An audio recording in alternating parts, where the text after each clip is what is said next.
afdalu a'mali siddiqin. Dan dikatakan dalam kitab ini bahwasannya akhlak yang mulia itu adalah paling baiknya amalan para siddiqin. Siapa para siddiqin itu? Siddiqin itu adalah mereka orang-orang yang dekat dengan Allah, yang derajat mereka di bawah derajat para anbiya dan rasul. Jadi di setelah nabi dan para rasul, di bawahnya yang paling dekat dengan Allah adalah para siddiqin. Bagaimana ciri-cirinya orang-orang siddiqin ini? Sebagaimana dikatakan oleh Al-Imam Qutbil Irsyad wa Ghausul Ibad wal Bilad Al-Habib Abdullah bin Alawi Al-Haddad dalam kitabnya Nasaihud Diniyah, para siddiqin itu adalah orang-orang yang tidak pernah punya angan-angan sedikit pun tentang dunia. Tidak pernah pingin dunia sama sekali. Itu para siddiqin. Jadi tidak pernah berhayal kepingin punya rumah, kepingin punya motor, kepingin punya mobil. Tidak ada seperti itu. Ini para siddiqin. Hidupnya hanya Allah Subhanahu wa ta'ala. Isi hari-harinya ibadah kepada Allah Subhanahu wa ta'ala. Maka mereka yang seperti ini masuk ke dalam maqam musiddiqin, orang-orang yang derajatnya sangat dekat dengan para nabi dan rasul. Nah, bagaimana dengan kita? Oh, jauh. Kalau kita aja jauh, lihat sponsor motor baru sedikit sudah pengen. Hari ini beli HP, bulan depan keluar HP baru sudah pengen ganti. Ngelihat teman sebelah pakai sarung bagus, kepingin langsung nanti pergi ke toko depan, cari sarung model seperti teman sebelah lagi, kata aneh sarungnya api. Nah, aku tak pengen ngerti harganya kira-kira pirolek murah, aku tak tuku. Nah, ini kalau para siddiqin tidak ada seperti ini. Tidak mikir dunia. Pakaian mereka hanya beberapa helai saja. Ada yang mengatakan pakaiannya dua, satu kotor, yang bersih dipakai, yang satu dicuci, jemur, kering, nanti ganti terus seperti itu. Ada yang mengatakan tiga. Nabi kita Muhammad pun juga seperti itu, pakaiannya tiga. Jadi ini benar-benar para siddiqin itu ngikut jejaknya Nabi Muhammad. Sudah persis hidupnya, gayanya seperti Nabi Muhammad SAW. Cuman karena Nabi Muhammad itu adalah Nabi akhir zaman, maka mereka tidak sampai naik lagi, sudah mentok. Makamnya sudah mentok di makam siddiqin. Karena di atasnya lagi adalah makam anbiya wal mursalin. Makam Nabi dan para Rasul yang terakhir adalah Nabi kita Muhammad SAW. Nah, kalau kita terus masuk golongan yang mana? Jadi berangan-angan itu kata Imam Haddad dalam kitabnya Nasaihud Diniyah, berangan-angan itu boleh sebenarnya Bapak Ibu. Ya. Makanya dikatakan di dalam berangan-angan, dalam sedikit berangan-angan itu ada rahmat. Ya. Jadi angan-angan itu ada yang rahmat daripada Allah Subhanahu Wa Taala. Contoh nih, Nabi juga mengajarkan sebenarnya ini keindahan daripada umat Nabi Muhammad SAW. Dan ini cara. Kan kita ini sering berhayal. Sering nawatan kira-kira kita berhayal. Bisa pendino setiap waktu. Kadang ngaji sempat berhayal. Bar ngaji ini enaknya STMJ apa ngopi.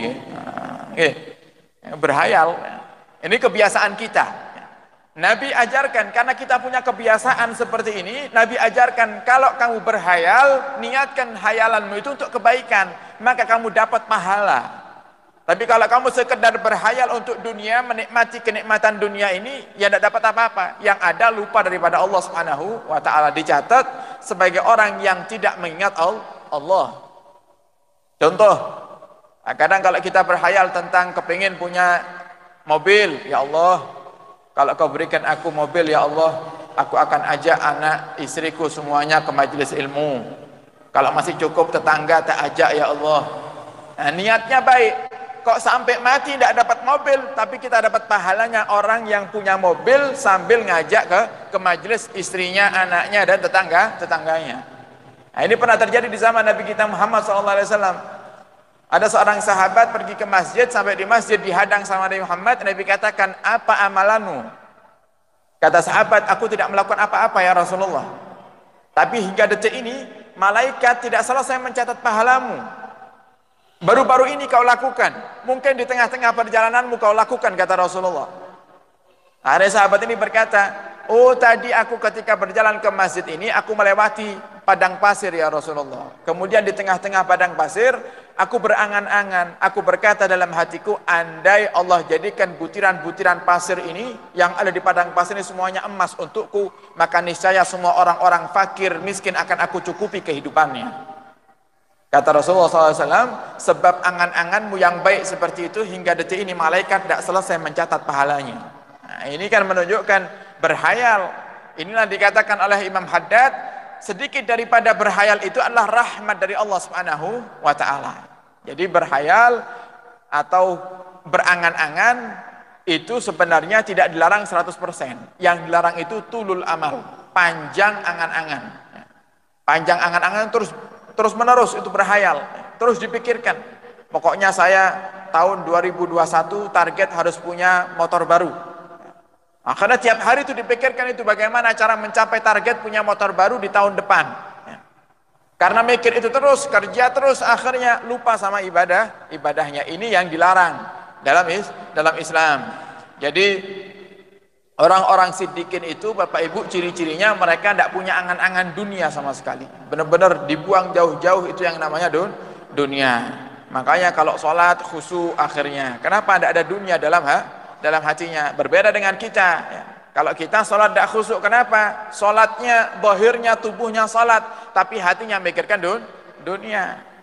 Sholat maghrib tadi misalnya, berangkat dari rumah ke masjid Pelem, ngelihat bensin habis, mampir pom bensin dulu, isi bensin, duit 50.000, isi 10.000, kembaliannya 40.000, lagi sholat maghrib, kilingan, iki susu ewau, kalau taruh mana ya.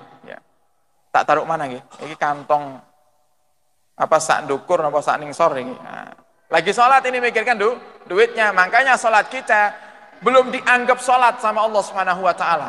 Tapi ala kulli hal, untungnya kita jalankan sholat itu berjamaah. Inilah nikmatnya sholat berjamaah. Kenapa? Karena kita sadar diri, kita tahu diri. Kalau kita ini tidak bisa sholat seperti Al-Imam Ali Zainal Abidin As-Sajjad, rumahnya terbakar, tidak terasa. Tidak bisa kita sholat seperti halnya Sayyidina Abu Bakar As-Siddiq. Setiap sholat pasti nangis khusyuk lama sekali.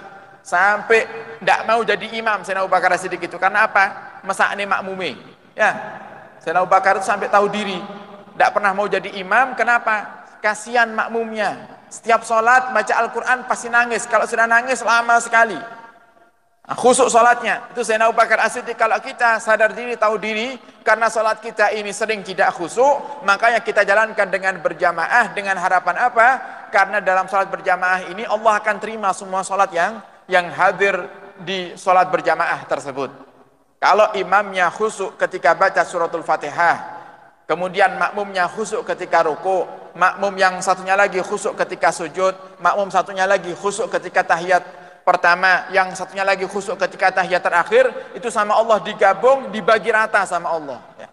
Sehingga semuanya mendapatkan pahala sholat yang diterima oleh Allah Subhanahu wa ta'ala. Inilah salah satu daripada solusi agar sholat kita ini diterima oleh Allah, yaitu dengan sholat berjamaah. Semoga Allah selalu mudahkan kita untuk selalu sholat berjamaah. Amin ya rabbal alamin.